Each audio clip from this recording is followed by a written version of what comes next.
Well, everybody, we are back here on the Sports Talk Nation. Michael Cohen here with you, and boy, do we have something to talk about today. The New York Mets make a big-time move. All those fans waiting for the big Christmas present, you finally got it. Francisco Lindor and Carlos Carrasco are making their way to Flushing, Queens after the Mets completed a blockbuster trade to get two very good players, and one of them, of course, an all-star shortstop in the process. And, boy, you know what? The Mets just keep making big moves, and if you listen to Sandy Alderson earlier today, they aren't done at all. The Mets go out there, obviously, as I just said, they bring in Francisco Lindor and Carlos Carrasco, and no one really thought that Carrasco was going to be part of this when these rumors were starting. Of course, months, weeks ago, everyone thinking, hey, the Mets are at some point are going to get Francisco Lindor. Maybe they'll be in play for him. Now they also get a starting pitcher in as well on top of that. That satisfies the need, but they make the deal. Really what I love about the deal most of all is the fact the Mets didn't have to give up too much. Now, yes, they did give up two very young players, young players in Andreas Gimenez and Amed Rosario. I understand that. They did give up two prospects in Josh Wolf and Isaiah Green, but if you had asked me months ago, weeks ago, days ago, if the Mets were going to get Francisco Lindor, what would they be probably giving up? I would say probably a Jeff McNeil, probably a Dom Smith. They would have to give up something important to get that kind of player in Francisco Lindor, and they didn't have to do that. And that's what you really have to like about this trade, just on its face value from that standpoint. But in Lindor, you get a player who is a four-time All-Star, two-time Gold Glove winner, two-time Silver Slug recipient. Yes, he is entering the walk year of his contract, and we'll get into that in a moment.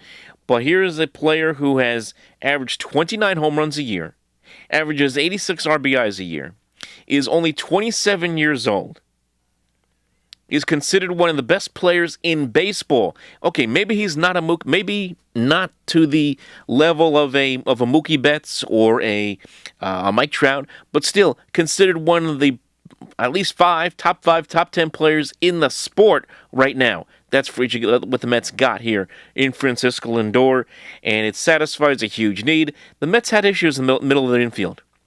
Okay, the Mets had issues up the middle defensively. Catcher, shortstop, second base, and center field. They have answered the call at catcher with James McCann.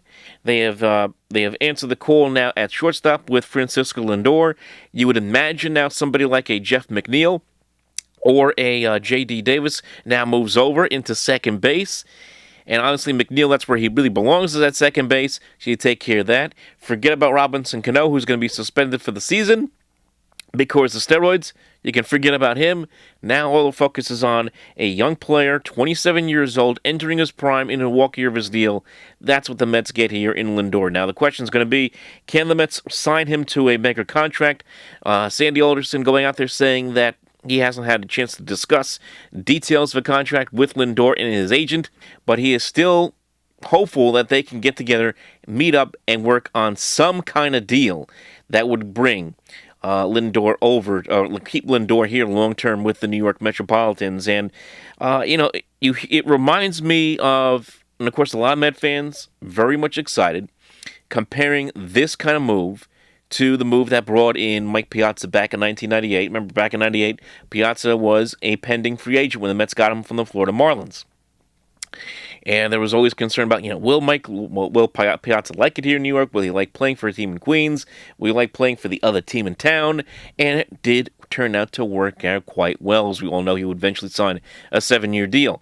Now, of course, things are much different now. The economics of baseball are much different now.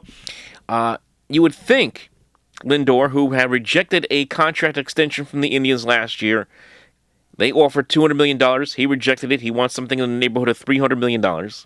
You would think in this economic climate that we're in, remember, we're still in the climate of COVID, for that matter. Teams are still trying to recover from that. You also have the pending CBA that's coming up in 2022. That's going to have an impact on his contract extension, and the fact you're going to have a lot of other top shortstops available via free agency next year. going to have Lindor, you're going to have Trevor Story, you're going to have Brandon Crawford, Corey Seager, Javier Baez, Carlos Correa. You're going to have some big names on the market for shortstops. So even if the Mets didn't retain Lindor, you would have a guy like a Correa, like a Trevor Story, possibly in the market. And even you have to remember that Lindor's going to have to go up against those guys in the market as well. So does it behoove Lindor to sign a contract now, extension, and does it behoove the Mets to try to get that done? So that's going to be a very big question as well moving forward. And we'll see what kind of season he has this year. I think it's an exciting move. It's a move that the Mets really needed to make, not just from the standpoint of defensively, but offensively. It gives them a huge piece in the middle of this order. You can put him in number 2 in the batting order, sandwiched between McNeil and Pete Alonso. That's going to be really, really nice for the New York Mets. Now, what they also get in the deal is Carlos Carrasco, a pitcher who, yes, is 33 years old, but a right-handed arm that they can move into the middle of this rotation. You now have Jacob deGrom at the top, as we all know. You have Carrasco. You have Marcus Stroman. You have David Peterson. And maybe you're going to have Noah Syndergaard at some point this year, maybe towards June or July this year when he gets back from his injury. You're going to have Noah Syndergaard coming back. And yes, even Steven Matz in there as well. There's a lot of rumors. I remember hearing rumors the other day that the Mets could be in for someone like a Corey Kluber. But it does give the Mets depth in the rotation, and that's what you really need if you're going to compete in the way the sport's played today.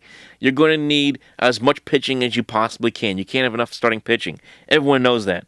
And you get Carrasco, who won 18 games 3 years ago in 2017, won 18-6, backed it up with 17 wins the next year in 2018.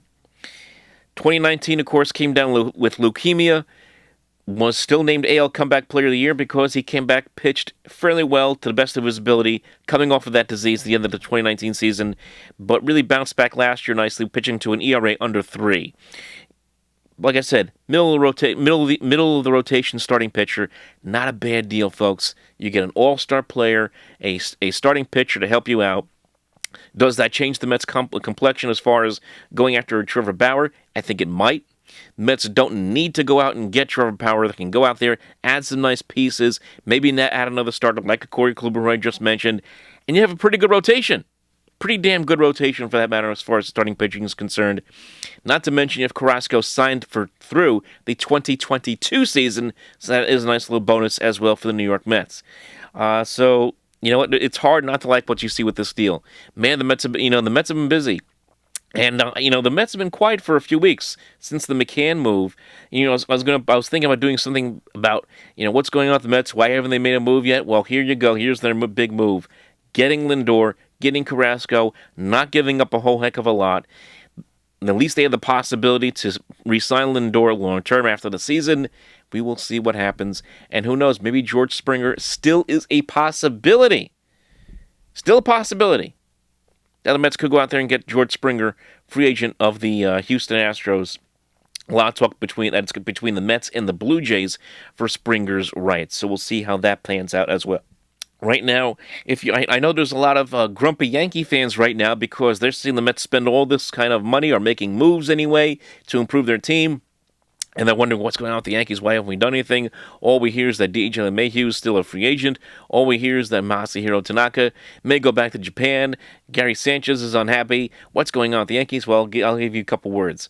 It's the contracts of Giancarlo Stanton and Garrett Cole. The Yankees have big contracts on the books already. It's going to be hard for them to make a big move. They haven't made any really major moves yet. We'll see what happens for them. But for the Mets, things are looking good. Hope springing eternal. It's January, and hope springs eternal for the New York Metropolitans. Remember, folks, like and subscribe right here to the Sports Talk Nation, right here to the Sports Talk Nation on YouTube. Like and subscribe here. And also follow us on Twitter, at OpenMicNJ on Twitter, and Facebook.com/OpenMicProgram. We will talk to you next time.